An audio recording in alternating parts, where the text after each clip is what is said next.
Hello, everyone. I'm Betty, and I'd like to share a significant chapter of my life involving a series of struggles with my in-laws, my husband, and the challenges we faced during our divorce. I hope this resonates with those of you who have endured criticism from your in-laws.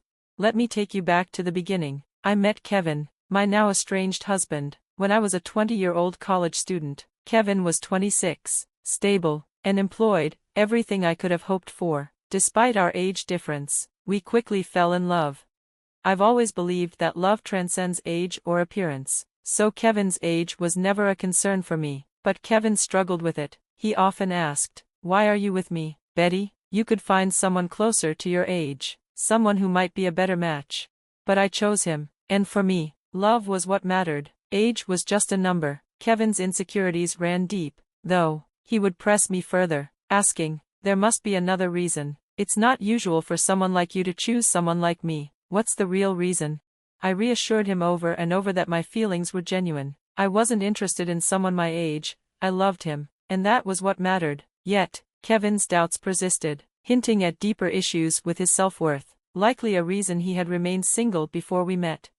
Determined to prove my love, I made sure not to let Kevin overspend on me. As a college student, I didn't have much money, but I made it a point to buy thoughtful gifts and manage my own expenses. I always worked part-time jobs so I wouldn't be financially dependent on him. Kevin seemed to appreciate this, but sadly, his insecurities continued to shadow our relationship, and he kept questioning the sincerity of my love, which hurt me deeply. It wasn't until 3 years into our relationship that I began to understand the roots of Kevin's issues, and it all became clear when I met his parents, Samuel and Charlotte. Samuel had struck it rich by winning the lottery, and the windfall transformed their lives.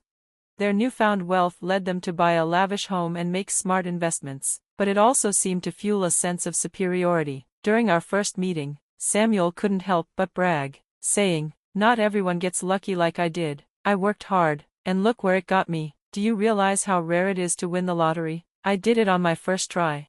They were proud of their decision-making, often implying that Kevin, despite his education, would never reach their financial success. Charlotte frequently suggested that Kevin's past girlfriends had only been after his money, leaving him as soon as they were better off financially. Their open doubt about Kevin's ability to make good decisions frustrated me. It was as though they viewed every woman he had been with as a gold digger. Over time, Kevin began to internalize this narrative. The idea that I was just another gold digger soon became an uncomfortable and hurtful part of their worldview. Eventually, I couldn't stay quiet any longer and decided to stand up for Kevin and myself.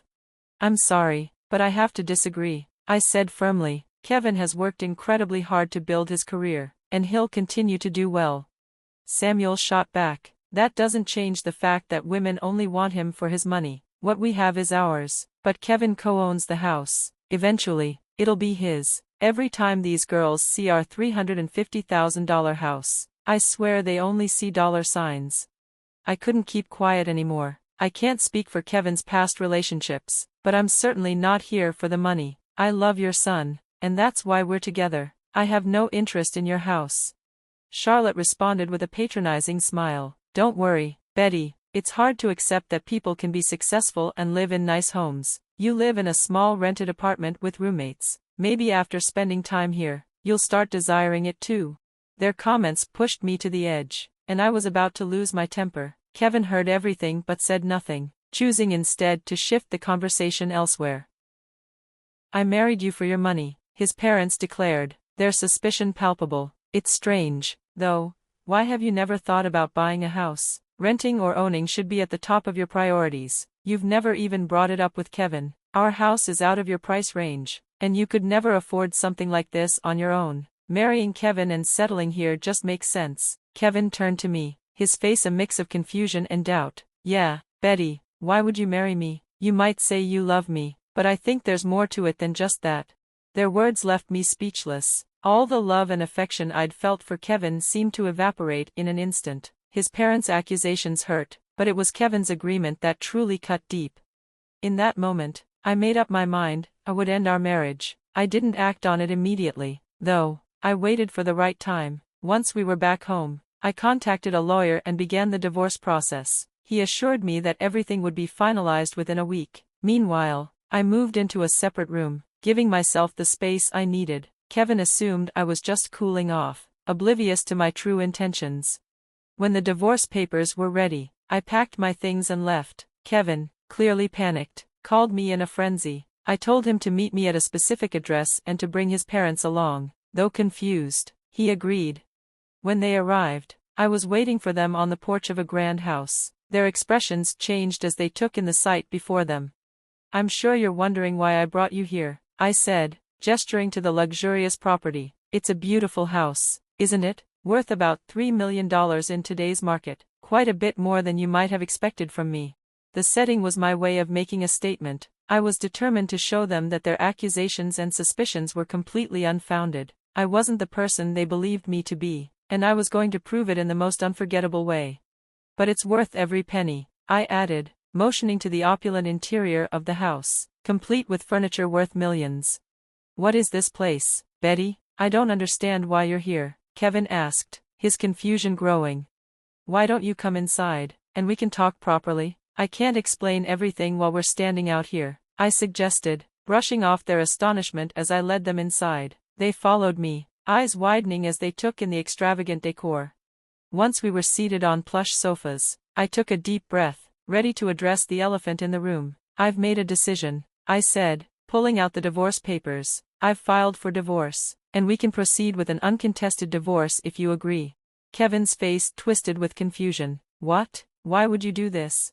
"It's simple," I replied, my voice steady. "You and your parents think I'm a gold digger. You believe I married you for your money and your house. Despite everything I've said, you've refused to listen. So, it's better for everyone if I leave. This way, you won't have to worry about what you think are my gold-digging ways." Kevin's voice rose in disbelief. "You're divorcing me just because my parents think that? That's ridiculous." "I think it's for the best," I said firmly. His mother, watching the exchange with an unreadable expression, added, "If she's so sure about this, Kevin, just sign the papers, then maybe you can find someone who really loves you." Kevin's gaze shifted back to me, his face contorted in frustration. "Why did you bring us here, Betty? Do you expect me to buy this place as part of the divorce settlement? Why would I need you to buy me a house, Kevin? This house is already mine," I said, my calm response contrasting sharply with their stunned silence. They stared at me, as if unsure whether I was joking. "How can you afford a house like this? You're renting, and your job certainly doesn't pay enough for something like this." "Stop lying," Kevin's father demanded, suspicion thick in his voice. Their disbelief was almost tangible, but I was ready to reveal the truth. I wasn't just financially independent, I was about to prove it. "I'm not lying," I said, meeting their eyes. "Remember when I told you my parents left me some inheritance? Well, this house is part of it. It's under a trust for now, but I'll officially inherit it when I turn 31. I don't need to work a high-paying job because I have a trust fund waiting for me." Kevin's eyes widened. "That's impossible. Your parents passed away years ago. Why didn't they give you the house earlier?" "My parents were cautious," I explained. "They knew the kind of people I might attract, so they made sure I never disclosed the house or the trust fund to anyone. They placed everything in a trust to protect it until I turned 31, hoping I'd be with someone who genuinely cared about me, not my inheritance." Kevin's mother, now visibly shocked, exclaimed, "Oh my God, Betty, you should have told us. We had no idea you were sitting on such wealth. We could all live here comfortably." "Yeah, we thought you were after our house, but now it seems you have your own," Kevin added, a mix of relief and embarrassment in his voice. "I always knew Betty was the right match for Kevin," his father chimed in, his tone now completely different. "Look at this, she's perfect for him." Kevin found himself a great woman. I couldn't help but laugh at the absurdity of the situation. Their attitude had shifted so suddenly it was almost comical. What was even stranger was that they seemed to forget all about the divorce papers I had presented earlier. I pulled them out again, signing them as I spoke. "Here's my signature for the uncontested divorce," I said. "You can sign these to make it official. If you want to fight this, we can go to court, but I'm done. I won't stay in a marriage where I have to constantly prove my worth." "Wait, Betty, you don't need to rush this," Kevin pleaded. "We've proven you're not a gold digger. There's no need for a divorce anymore. We apologize for the misunderstanding. This should make everything better, right?" "Yes, Samuel's right. We're sorry, Betty," his mother added, her voice filled with regret. Their apologies were insincere, and the sting of their initial judgment lingered in my mind. I couldn't forgive them for so easily labeling me a gold digger. "I don't want your apologies," I said, my voice firm. "For 3 years, you allowed your family to berate me, and you never defended me. Instead, you joined in and accused me of the same things. I can't stay with someone who doesn't respect me. I'm done, Kevin. We can part ways amicably, or we can take this to court. It's your choice." Samuel and Charlotte tried one last time to change my mind, but I wasn't swayed. Their lack of true remorse only strengthened my resolve. When I reached my breaking point, I told them to leave or I'd call the police. My firm stance finally made them back down. They left without another word.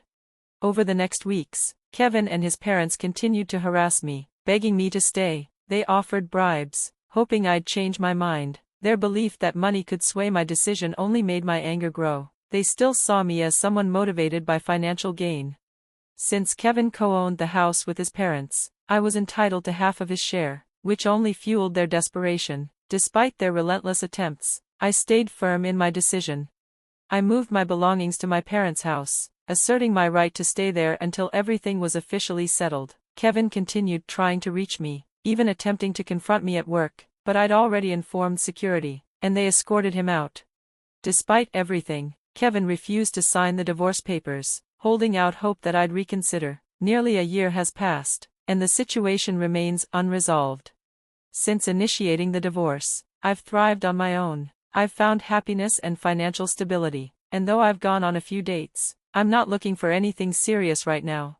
According to a cousin of Kevin, his family is now worried about having to pay me my rightful share of the house. Their legal fees are mounting, and they're running out of funds. Kevin is even pushing to sell the house, resenting his parents for the mess they've caused in his life.